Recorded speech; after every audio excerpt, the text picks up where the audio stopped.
అతిపెద్ద షాపింగ్ ప్రపంచం సిఎంఆర్ మన కరీంనగర్ లో ప్రముఖ సినీ తారలచే ఆగస్టు 9న గొప్ప ప్రారంభం.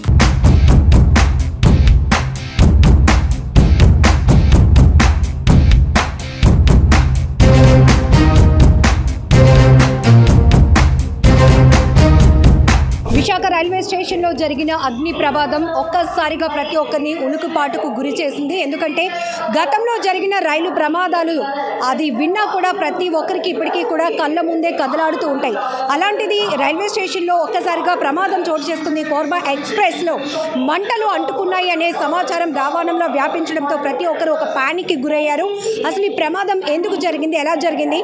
కోర్బా నుంచి అంటే ఒడిశా నుంచి విశాఖ వచ్చినటువంటి ఎక్స్ప్రెస్ ఇక్కడ ప్లాట్ఫామ్ నెంబర్ 4లో ఆగి ఉంటుండగా జరిగినటువంటి అగ్ని ప్రమాదానికి సంబంధించినటువంటి పూర్తి వివరాలు అయితే అడిగి తెలుసుకుందాం. మనతో పాటు ఏడీఎఫ్ఓ సింహాచలం సార్ ఉన్నారు. సార్తో మాట్లాడదాం. సార్, ఏం జరిగింది సార్? అసలు జనరల్గానే రైల్వే స్టేషన్స్లో కానీ లేకపోతే ఇట్లా ట్రైన్కి మంటలు అంటుకున్నాయి అనగానే ఒక రకమైన ప్యానిక్లోకి వెళ్ళిపోతారు ప్రజలు. ఎప్పుడు వచ్చింది సార్ మీకు ఇన్ఫర్మేషన్? మాకు 10:03 విశాఖ రైల్వే స్టేషన్లో ప్లాట్ఫామ్ నెంబర్ 4 పైన కోర్బా ఎక్స్ప్రెస్లో అగ్ని ప్రమాదం జరుగుతుందని సమాచారం రావడం జరిగింది. వెంటనే రైల్వే స్టేషన్ అన్న వెంటనే మేము సాధారణంగా అయితే ఒక వెహికల్ టర్న్అవుట్ ఇస్తాము, సిచ్యువేషన్ బట్టి మిగతా వెహికల్స్ టర్న్అవుట్ ఇస్తుంటాము.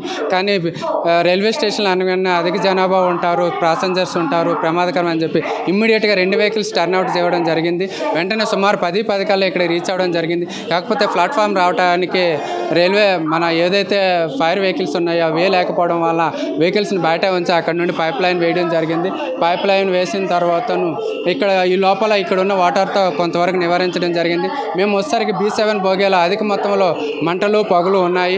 సో సుమారుగా 20 మంది సిబ్బంది మరియు 3 వెహికల్స్ మేము తరలించి ఇక్కడ ఉన్న వాటర్తోని మా హోజ్ పైపులతోని 6 పైపులు వేసి ఇమ్మీడియట్గా ఫైర్ ఫైటింగ్ చేసి ఆ యొక్క మంటలను వేరే బోగీలకు కానీ వేరే ప్లాట్ఫామ్ ఉన్న షాపులపై కానీ రూఫ్ టాప్లపై కానీ స్ప్రెడ్ అవ్వకుండా నివారించగలిగి ఫైర్ ప్రమాదాన్ని అయితే 10-15 నిమిషాల్లోనే కంట్రోల్ చేయగలిగాము. తర్వాత వేడిని పొగని నివారించడానికి మరొక 15 నుండి 20 నిమిషాల సమయం మాకు పట్టింది.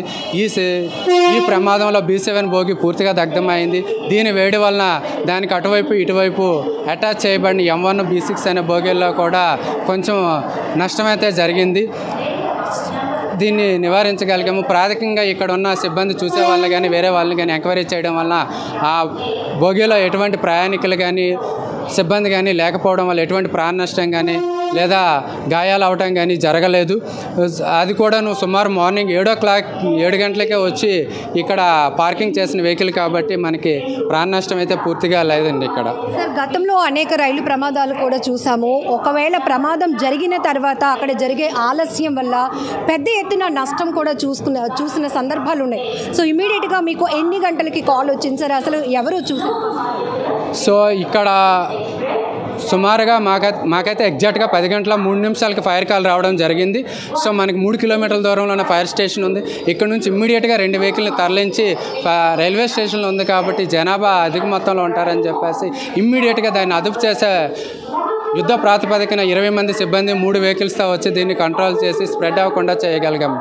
దీనివల్ల ఎటువంటి నష్టాన్ని అయితే మేము వచ్చే సమయంకి ఏదైతే ఉందో అక్కడితో అదుపు చేయగలిగాము, స్ప్రెడ్ అవ్వకుండా. సార్, మీరు స్పాట్కి వచ్చేటప్పటికి ఇక్కడ ఉన్న పరిస్థితి మీరు చెప్పారు. రైల్వే స్టేషన్ అనేటప్పటికీ నిత్యం జన సమూహం ఉంటారు కాబట్టి తీవ్రమైనటువంటి ఒక భయాందోళన ప్రతి ఒక్కరిలో క్రియేట్ అవుతూ ఉంటుంది. ఒకవేళ అదే రన్నింగ్ ట్రైన్లో కానీ ఇట్లా జరుగుంటే కనుక ఏ స్థాయి ప్రమాదం నిజంగా బై గాడ్ గ్రేస్ అనుకోవాలి. మేము వచ్చేసరికి జనాలంతా కూడా భయభ్రాంతులతో అటు ఇటు పరిగెత్తడం జరుగుతుంది.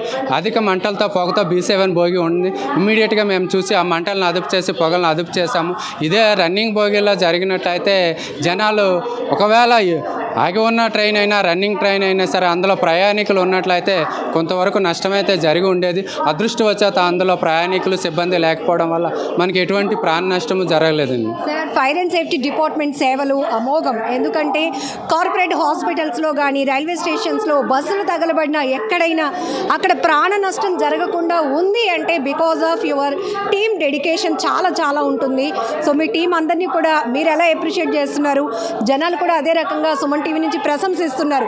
మీరంటూ లేకపోతే ఇలాంటి ప్రమాదాలు తారాస్థాయికి చేరుకునేవి, పెద్ద ఎత్తున నష్టం జరుగుతుంది. ధన్యవాదములమ్మా. మా సిబ్బంది 24 గంటలు 365 రోజులు ఎవరికి ఎటువంటి ప్రమాదం ఉన్నా సరే మేము ఉన్నామని హామీ ఇస్తూ ఫైర్ కాల్ వచ్చిన వెంటనే ఒక్క నిమిషం కూడా వెయిట్ చేయకుండా మేము మీకు మా సర్వీసెస్ ఎంతవరకు ఇవ్వగలుగుతాం అంతవరకు మేము సర్వీసెస్ ఇచ్చి ప్రతి ఒక్కరి ప్రాణాన్ని లేదా ఆస్తుల్ని కాపాడే ప్రయత్నంలో ఎల్లవేళలా మీ సేవలో కృతనిశ్చలమై ఉంటాము. మేము 24 గంటలు కూడా మీకు అందుబాటులో ఉంటాము. మాకు ఎటువంటి సమాచారం వచ్చినా సరే ఎటువంటి కాలాన్ని వృధా చేసుకోకుండా వెంటనే బయలుదేరి మా సాయశక్తుల ప్రాణాలని ఆస్తుల్ని కాపాడడానికే మా సిబ్బంది ఎల్లవేళ కృషి చేస్తూ ఉంటారు.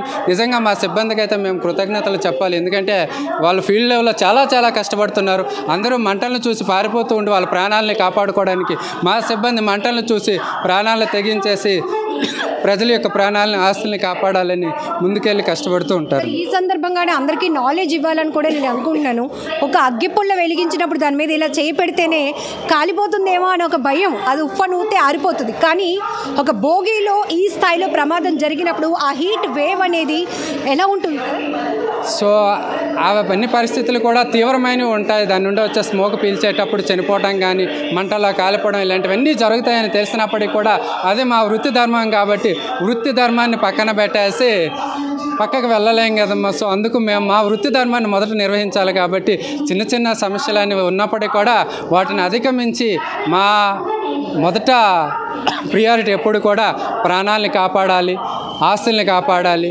వీలైనంత వరకు ప్రజా సేవకే మేము అంకితమై ఉన్నాం కాబట్టి ఈ జీవితాన్ని వాళ్ళకే అంకితం అమ్మా. ట్రైన్ పరిస్థితి ఎలా ఉంది? మంటలు ఏ స్థాయిలో ఉన్నాయి? 9:50 మంటలు స్టార్ట్ అయ్యాయి మేడం.